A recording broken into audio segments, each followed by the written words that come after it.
நீங்க ஒவ்வொரு படமும் ரொம்ப சூஸியா செலக்ட் பண்ற பெர்சன் எல்லாருக்குமே தெரியும். உங்கள தெரிஞ்சவங்க எல்லாருக்குமே. இந்த படத்துக்கு எஸ் சொல்ல என்ன காரணம்? இல்ல அது சூஸ் பண்றது அவ்ளோ பெரிய ஒரு ப்ராசஸ் இல்ல. ஆனா எப்பவுமே அது கேட்கும்போது எனக்கு I don't know what is the process because அது ரொம்ப ஸ்பான்டேனியஸா வர்ற அப்படியே லைக் பாண்டியராஜ் சார் வந்து வீடியோ கால்ல வந்தாங்க. எனக்கு இது சொன்னாங்க. இந்த மாரி ஒரு கதை அவங்க சொல்லும்போது இட் இஸ் அன் ஆப்வியஸ் எஸ். அது வந்து தேர்ஸ் நோ லைக் யோசிக்கிறேன் அந்த விஷயம் இல்ல. ஏன்னா அவங்க நரேட் பண்ணும்போதே நான் வந்து சிரிச்சுட்டு இருந்தேன், பயங்கரமா சிரிச்சுட்டு இருந்தேன், என்ஜாய் பண்ணிட்டு இருந்தேன்.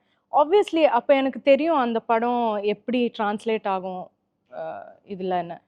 So it was a very like and also நான் லைக் சேதுபதி சாரும் நானும் ஒரு ஃபிலிம் பண்ணியிருந்தோம். அந்த டைம்லேருந்தே நம்ம வந்து ஏதாவது ஒன்று பண்ணணும். எனக்கே அந்த சீன்ஸ் பார்க்கும்போது நான் டைரக்டர் கிட்ட சொன்னேன், இந்து கிட்ட சம்திங் இஸ் ஒர்க்கிங்ல இந்து. அவங்க வந்து பஸ்ல இருக்காங்க, நான் வந்து இங்க கடையில இருக்கேன். ஆனா இவங்க 2 பேரும் கனெக்டடா இருக்கிற மாதிரி இருக்கு.